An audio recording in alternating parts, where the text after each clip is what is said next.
पर्यावरण शिक्षा में आज हम जैविक विविधता के नष्ट होने की आशंका के बारे में पढ़ेंगे कि जैविक विविधता के नष्ट होने का क्या कारण है, यानी किसकी बड़ी भूमिका है, और जैविक विविधता के नुकसान के कारण भी जानेंगे, यानी थ्रेट्स टू बायोडाइवर्सिटी। तो जैविक विविधता के कम होने या नष्ट होने या लुप्त होने में मनुष्य की बड़ी भूमिका है। यानी जो जैविक विविधता है, इसको कम होने या नष्ट होने या लुप्त होने में सबसे बड़ी भूमिका मनुष्य की है। उसके ही अनेक क्रियाकलापों से ऐसा होता है, उन्हें हम यहाँ समझ सकते हैं। जैसे जैविक विविधता के यानी तीव्र अवनीकरण, ट्रॉपिकल डिफोरेस्टेशन, यानी जो वन हैं वो धीरे धीरे कम होते जा रहे हैं, यानी बहुत तेज गति से नष्ट होते जा रहे हैं। यानी वन कम होते जा रहे हैं और तीव्र गति से वन नष्ट होते जा रहे हैं, जिन्हें नए लगाए नहीं जा रहे हैं वन।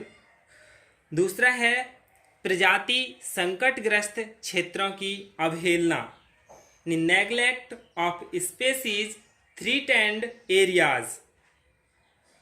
जो प्रजाति हैं वो नष्ट होती जा रही हैं। तीसरा है जैविक आक्रमण, यानी बायोलॉजिकल इन्वेशंस।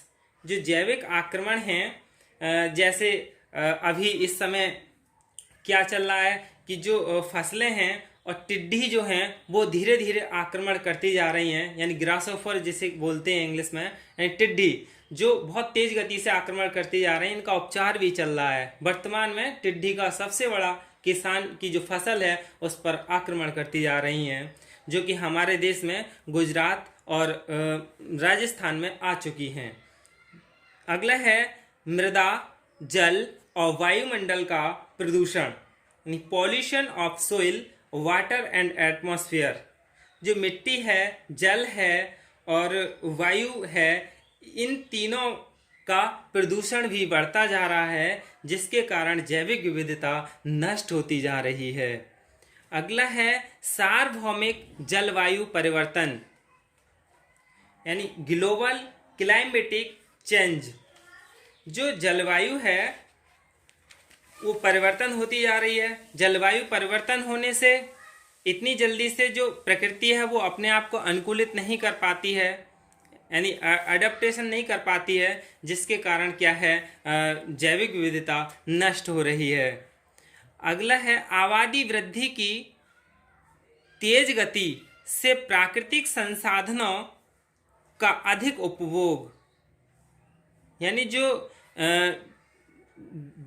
आबादी यानी जनसंख्या बढ़ती जा रही है तेज गति से, जो प्राकृतिक संसाधन हैं उनका बहुत अधिक तरीके से उपयोग हो रहा है, इतनी द्रुत गति से उपयोग हो रहा है कि उनका दोबारा से पुनः प्राप्त होना बहुत कठिन है। जैसे कि तेल है और कोयला है, इनको दोबारा प्राप्त करना बहुत कठिन है, क्योंकि हजारों लाखों वर्ष पृथ्वी के पलट जाने से या उनके दबे रहने से उसमें ये चीज़ प्राप्त होती थी पेट्रोलियम, और वो पुनः प्राप्त नहीं की जा सकती।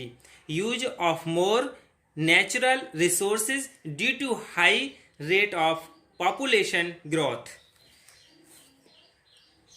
अगला है कृषि, वानिकी और मत्स्य उद्योग में निरंतर गिरावट, steadily narrowing in agriculture, forestry and fisheries industries.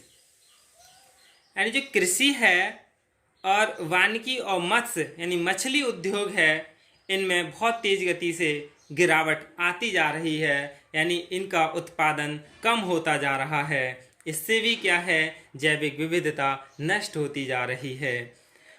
पर्यावरण संरक्षण के रखरखाव के विरुद्ध आर्थिक नीतियां और व्यापार।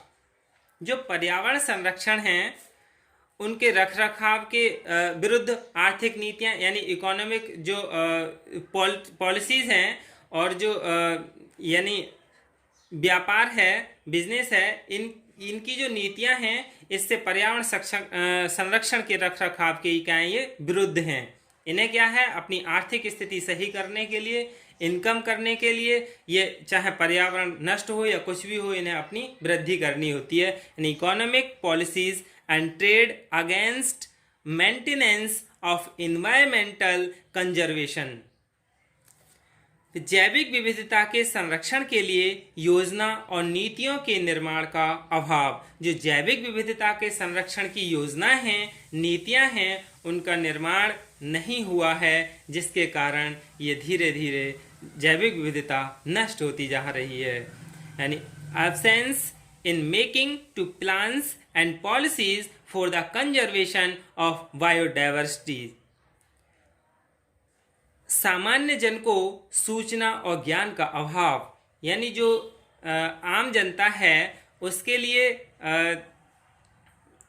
यानी ज्ञान की या सूचना का अभाव है, उनके पास तक सूचना नहीं जा पाती है, पहुंच पाती है, उनके अंदर इतना ज्ञान नहीं है कि हमें जैविक विविधता को नष्ट नहीं करना है, यानी इसके भी बचाने में या जैविक विविधता के संरक्षण में सहयोग करना है। Lack of information and knowledge for common man.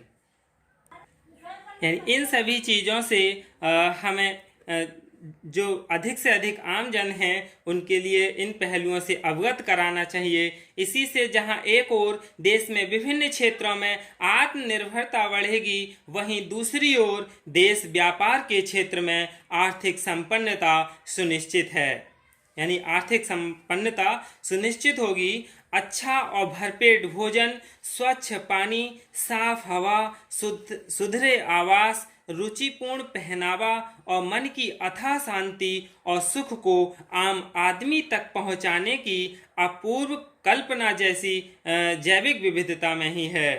यानी प्राकृतिक पारिस्थितिक तंत्र में किसी भी प्रकार की गड़बड़ी जैव विविधता को कम करती है। पर्यावरण में मानव आबादी में वृद्धि, औद्योगिकरण में वृद्धि के कारण जैविक प्रजातियों की विविधता में कमी आ जाती है। तो अब हम जैव विविधता के नुकसान के कारण पढ़ते हैं। जैव विविधता के नुकसान के क्या कारण हैं? यानी प्राकृतिक आवासों का विनाश, यानी जो प्राकृतिक आवास हैं उनका विनाश होना, यानी जैसे वनों की कटाई, झीलों का विनाश, हैबिटेट विखंडन, कच्चे माल, दवाओं का उत्पादन, अवैध व्यापार और विकासात्मक गतिविधियां, इन सभी चीज़ों से प्राकृतिक आवासों का विनाश हो रहा है, यानी हैबिटेट लॉस। दूसरा है वन्य जीवों के अवैध शिकार, यानी पॉचिंग ऑफ वाइल्ड लाइफ। यह जानवरों के अवैध शिकार करके उनकी हत्या और वाणिज्यिक शिकार से संबंधित रखता है। ये दो प्रकार का होता है अवैध शिकार, एक निर्वाह अवैध शिकार यानी सबसिस्टेंस पॉचिंग, और दूसरा है वाणिज्यिक अवैध शिकार यानी कॉमर्शियल पॉचिंग। कॉमर्शियल पॉचिंग जो वाणिज्यिक अवैध शिकार है वो दो प्रकार से होता है, मानव जनसंख्या यानी ह्यूमन पॉपुलेशन, और वाणिज्यिक गतिविधियां यानी कॉमर्शियल एक्टिविटीज़। यानी भारत में जनसंख्या के बढ़ने से वन संसाधनों पर दबाव बढ़ता जा रहा है, जिससे वन्य जीवों के निवास में गिरावट आ रही है। और वाणिज्यिक में क्या है, अंतर्राष्ट्रीय स्तर पर लुप्त प्राय प्रजातियों के उत्पादों के व्यापार पर प्रतिबंध लगाया गया है, लेकिन आज भी लुप्त जानवरों का शिकार अन्य देशों में जारी है, जैसे त्वचा, खाल और दांत की तस्करी। फिर है मानव वन्य जीव संघर्ष, यानी मानव वन्य जीव संघर्ष तब उठता है जब मानव वन्य जीवन को नुकसान पहुंचाता है, यहीं से उनके खतरे का कारण शुरू हो जाता है। ऐसी परिस्थिति में वन्य जीव विभाग के व्यक्ति ग्रामीणों को समझाने का प्रयास करते हैं। जैसे संबलपुर उड़ीसा में कई लोग हाथियों द्वारा मारे गए थे। जवाबी कार्रवाई में कई ग्रामीणों की मौत हो गई और कई हाथी घायल हो गए। मैसूर में कई हाथी किसानों द्वारा मारे गए। कपास और गन्ने के खेतों को नुकसान पहुंचाने के प्रतिशोध में उनके लिए वन्य जीवों को मारा गया था। यही क्या है, जैविक विविधता के नष्ट होने की आशंका है। यही क्या है, जैविक विविधता के नष्ट होने के कारण हैं। धन्यवाद।